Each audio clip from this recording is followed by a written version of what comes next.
Y'all, this situation has officially crossed the line from messy celebrity drama into something that feels deeply unsettling, because what started as Kanye West crashing out is now being re-examined through a much darker lens after alleged messages from North West's phone began circulating online, sending shockwaves across social media and forcing people to ask questions no one wants to ask out loud, especially when a child is involved. According to unverified online chatter, Kanye reportedly discovered disturbing messages during one of his visitations with North, messages that sparked whispers about inappropriate adult attention and raised serious concerns about boundaries, safety,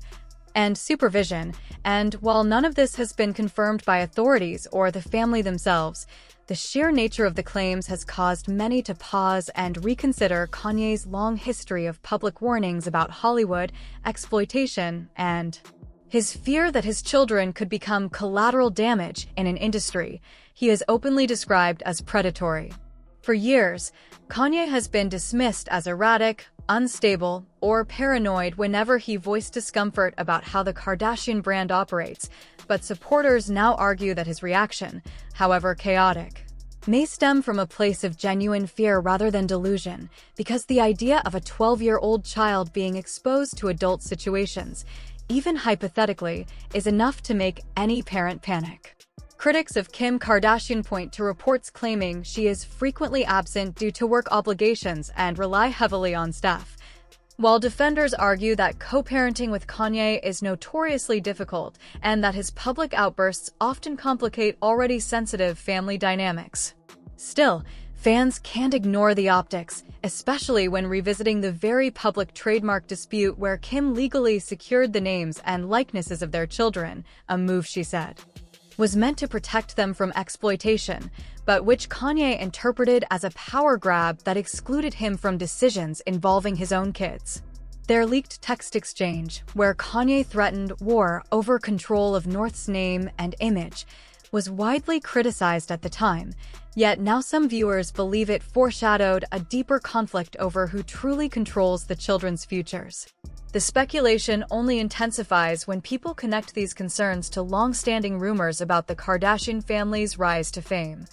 including repeated allegations that Kris Jenner orchestrated controversial publicity moves for her daughters under the guise of business strategy, claims that Kris has consistently denied. Ray J's past statements about the infamous tape reignited those conversations, as did resurfaced discussions about Kim's alleged relationships with wealthy older men early in her career, though none of these claims have ever been legally substantiated. Fans also bring up Kylie Jenner's teenage relationship with Tyga, which was publicly downplayed until she turned 18, as an example of blurred lines that, in hindsight, many believe should have been handled differently by the adults involved. To critics, these patterns suggest a family culture where fame, access, and optics are prioritized, while supporters argue that hindsight bias unfairly reframes situations that were already scrutinized at the time. What makes this current moment feel heavier is that Kanye has repeatedly stated,